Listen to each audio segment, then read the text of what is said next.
Alec with a two-hand rip. Backs it out, bombed it, two dishes. Hello, everybody. Welcome into your Lobo Coaches Show. I'm your host, Robert Portnoy, with the men's basketball coach at New Mexico, Richard Pitino. Coach Pitino, great to be back with you, and congrats on a very important win against San Jose State on the road, a quad 2 win. You get a sweep of the Spartans. You now have the tiebreaker on them as far as the standings go. That was a big one, wasn't it? Yeah, we played great. We really did. Rewatching the film, I mean, just defensively, we were phenomenal. The only real weakness that we had was our defensive rebounding, but they were really crashing.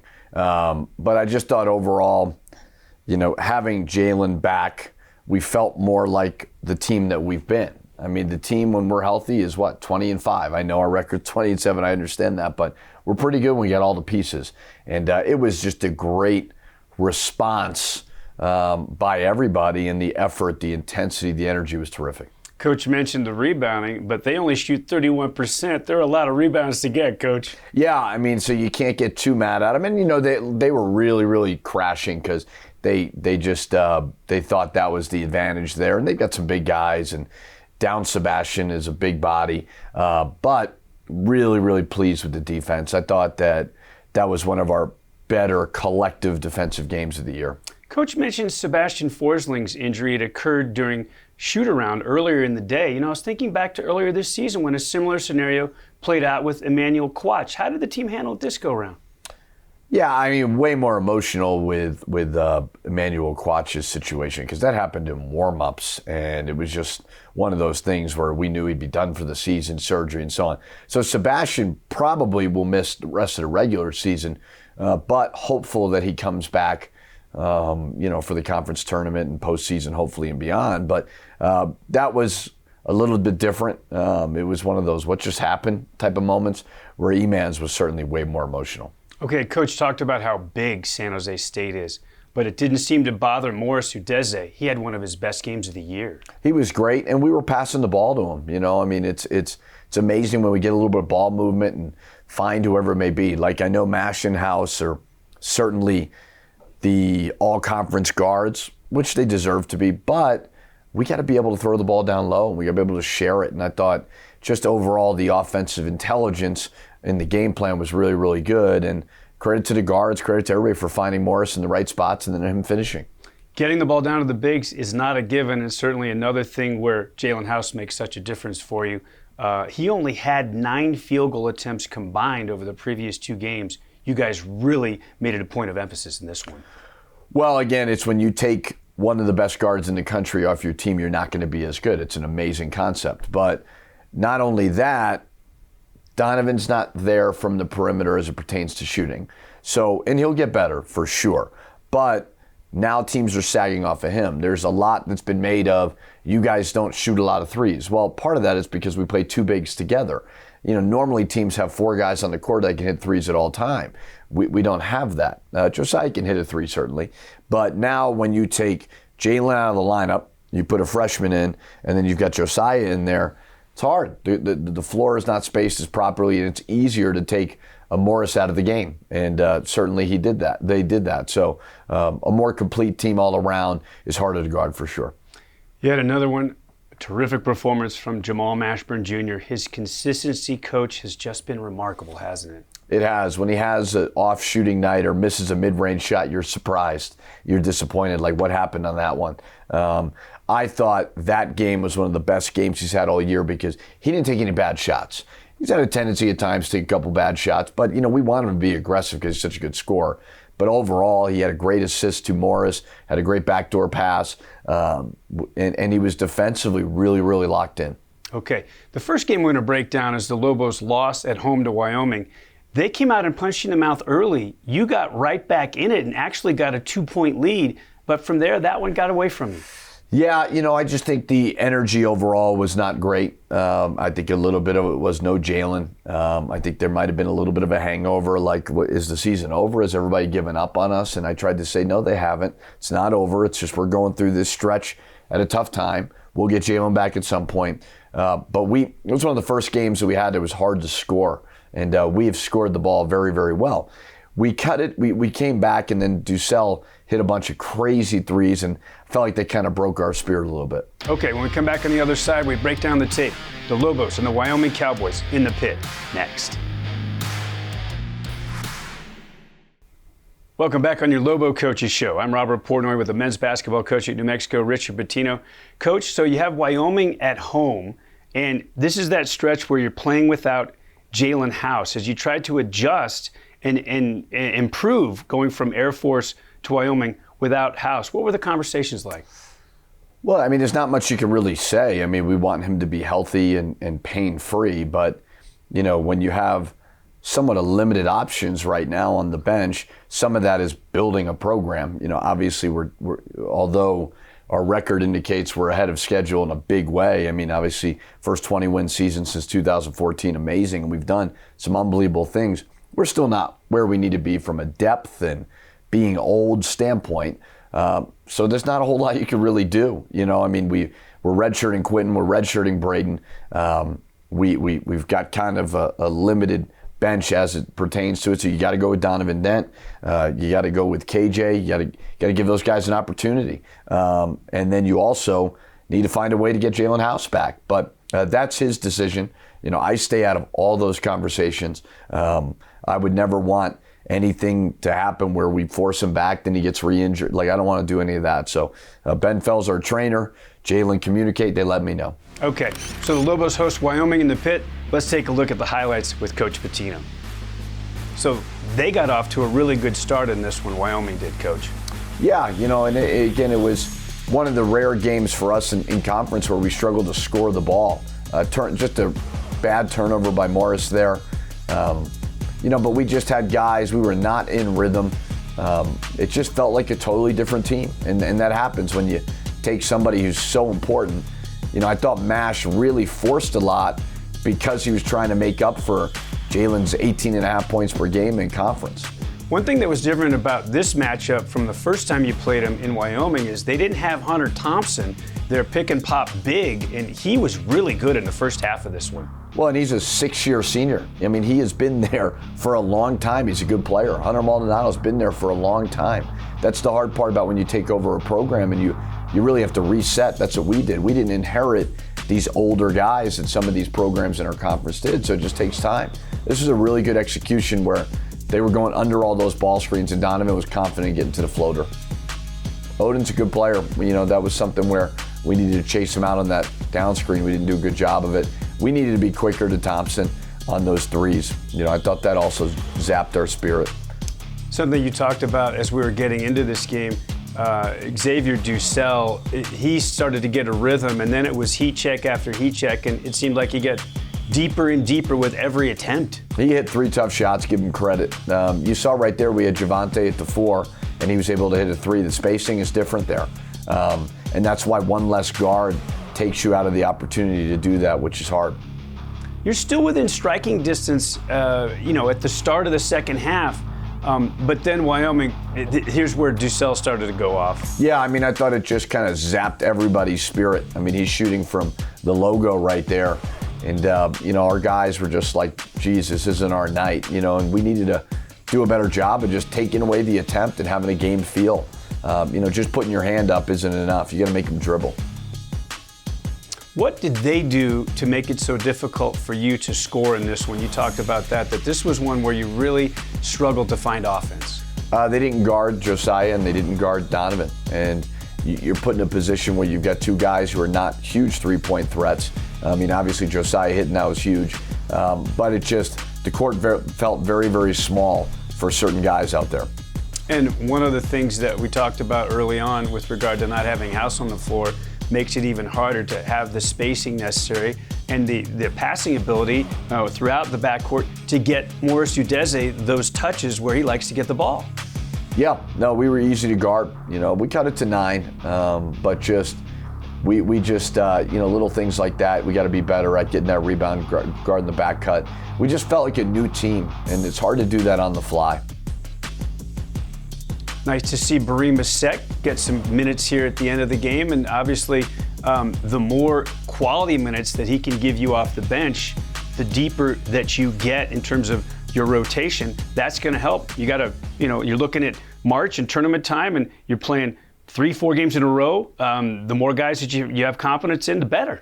Well, I think more than anything, I look big picture. Yeah, we're in the hunt, obviously, to play in the postseason and do all those things. But when you hit reset on a program, and that's what we did, we totally hit reset.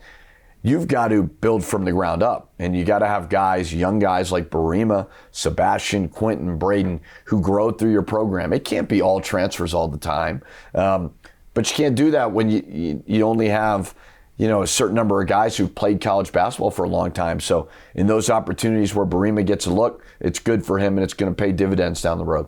Okay, the Lobos fall 70-56 to Wyoming at home. Big road win against San Jose State comes next. We break down the tape after this. We're back with Lobo men's basketball coach Richard Pitino on your Lobo Coaches Show. UNM went to the Event Center at San Jose State University looking for its 20th victory of the year. Let's break down the tape with the coach. I think maybe one of the best overall performances of the year. San Jose State was playing terrific basketball, just beat Utah State and UNLV on the road. And that's a team fighting for a postseason bid, and they've done a lot of great things in year two like we have.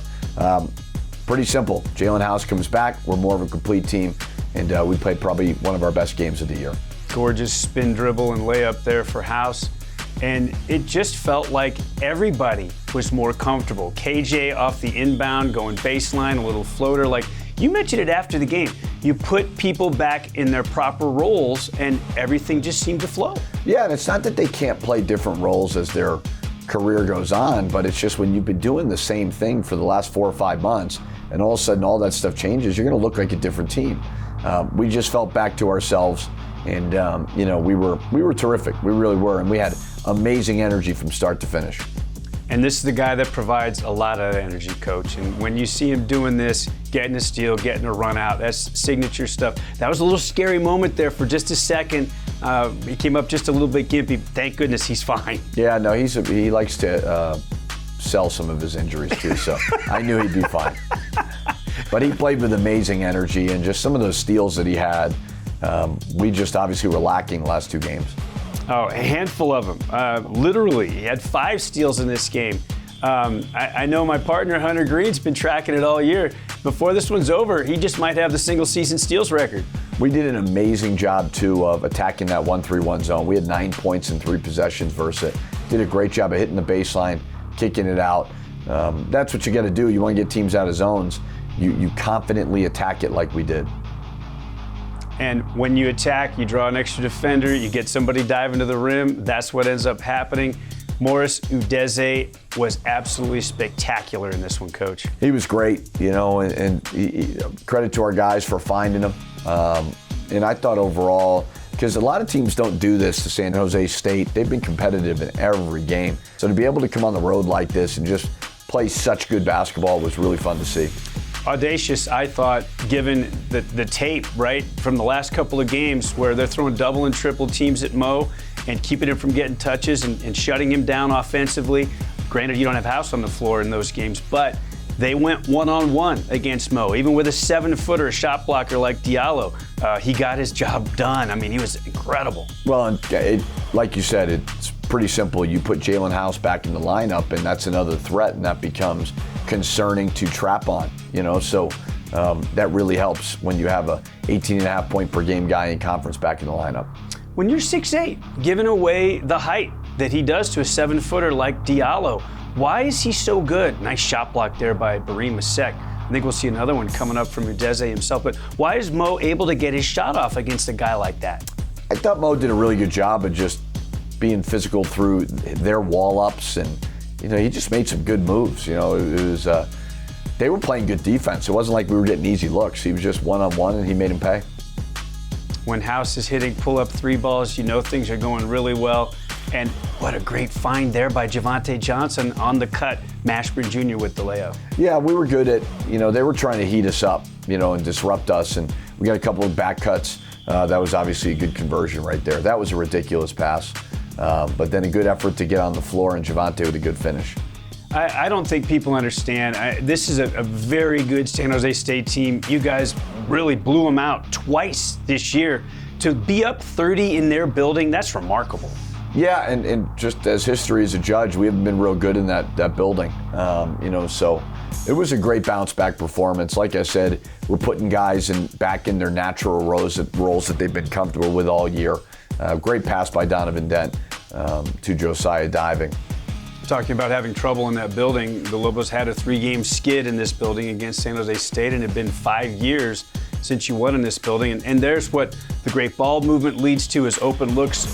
When you get your role players like Javonte Johnson knocking down threes, that's a good night. Yeah, and it's just people get mad and offended by it, but it's pretty simple. Jalen House back, we think we can beat anybody. But injuries are a part of the game, and as our program builds, we're going to have more depth to where hopefully that doesn't crush us like it did. But it's year 2 of a major rebuild, and I thought our guys did some terrific things. Morris Udeze now with 11 double-doubles to lead the Mountain West Conference. This one a 31-point, 12-rebound monster. 11 of 14 shooting. The efficiency shooting, you said he had some great moves and things like that, but that's because he's getting the ball in great positions, right? Yeah, I mean, that's the key. We can't rely on sets all the time to find our guys the ball. We've got to flow better, and something we've talked a lot about all year. But we're doing a good job of turning the ball, throwing, KJ had a great pass to him on a ball screen, little things that they can't scout. And then obviously, again, when you insert Jalen back in the lineup, the court opens up pretty big. One thing Coach mentioned earlier, the Lobos don't take a lot of threes, but you and I have talked about this, especially in conference play. You make a lot of the threes you take, and when you guys go 7 for 11 from 3, super efficient like that, you're going to be tough to beat, aren't you? Well, I mean, again, it's the personnel on the court. Josiah is not a great three-point shooter, but he brings value in a lot of different ways. It's not to say he's a bad player. Our offense, I was looking at Ken Pom this morning. We're 22 in the country offensive efficiency. That's amazing.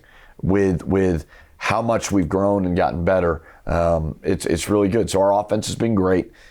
We've done a really good job of finding the guys in right spots, but it's more than anything, it's how do we just keep getting better and understanding what our identity is. Okay, the Lobos have a massive week coming up in conference play with Boise State and San Diego State on tap. We'll talk about that next with Coach.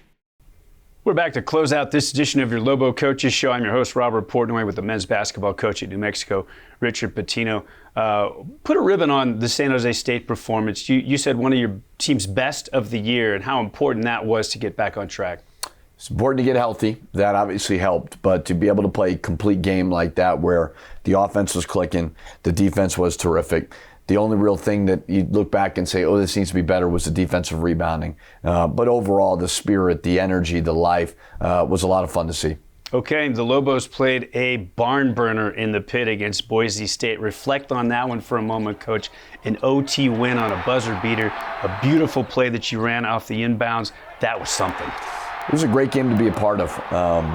Awesome crowd, just an amazing environment. I've said before, it's great that we're at 20 wins and done some amazing things, but probably the most proud I am of just how ahead of schedule we are with bringing the fans back. But to be able to get a win in that environment versus Boise State, where Leon Rice has been there for 13 years, he's built a program. We're trying to get to that sustainability, was huge, and they're a really good team. Lobos trying to build momentum going into the conference tournament. This week starts with a matchup with Boise State on the road, and they're really good, aren't they? They're really good, and they got some older players, whether it's Degenhardt, who's got great experience. Shaver's one of the best guards in the league. Max Rice has been there a long time. They're terrific defensively. It's obviously hard to win in their building. So we're going to have to be great. We're going to have to be tough, and we're going to have to play a terrific 40 minutes or longer. Who knows? Yeah, never know with this matchup. Obviously, they hit a big shot at the end of regulation to get the first meeting to overtime, and it was Degenhardt. And it's kind of, as he goes, they go. He's just turned into a super sophomore, hasn't he? Yeah, he's terrific. He's put on a lot of weight, a lot of muscle. He's confident. He kicked our butt at our place. I think he had 28 points. He's really, really good, and he's a good culture guy for them. He plays so hard, competes, really doesn't have a weakness. Great matchup between Shaver and House, too, who know each other extremely well. Okay, Coach, you wrap up the week. The game has been sold out for months. San Diego State comes to the Pit. You beat them at their place. You know they're going to be hyped up for that one. And it's obviously UNM's #1 rival. The environment on Saturday night in the Pit is going to be off the chain. Yeah, I mean, it'll be a terrific opportunity for our guys. I mean, the fact that it's been sold out for weeks now is amazing. We get a lot of respect for San Diego State. We were able to beat them at their place. We know it's going to be a tough matchup. It's a quad 1 win opportunity. We'd love to fight to get that single bye if we can. So many great opportunities in front of us this week. Yeah, some great opportunities, and maybe another opportunity for José Alec to show his versatility. I remember he played tremendous defense on their best player, Matt Bradley, when you guys beat him in Viejas. Yeah, I mean, they'll obviously be more ready for that now. Every game is different, but it'll be a fun experience. We've got to play our best to beat a team. As we talked about before, that coach has been there for 20-something years. They've got sustained success, and that's what we're fighting to try to build. Well, to beat the best, you have to be at your best, and that means being healthy. Just so important to have gotten Jalen House back. One of the best players in the country. He is our, catalyst energy-wise. He could score the basketball at 29 at the Viejas Center. So we're a better team with him. Go figure. So hopefully he stays healthy and continues to play on the court. 8:30 p.m. on a Wednesday night, the Lobos at Boise State. Then a big Saturday night matchup in the Pit, New Mexico, hosting San Diego State. Huge opportunities for your team, Coach. What a week. It's going to be spectacular. We can't wait. Well, we put ourselves in a position to play meaningful games this time of year. It's a lot of fun. Now we just got to go see if we can get a win or two. Thank you so much, Coach. Thank you. That'll do it for us. So long, everybody. Go Lobos.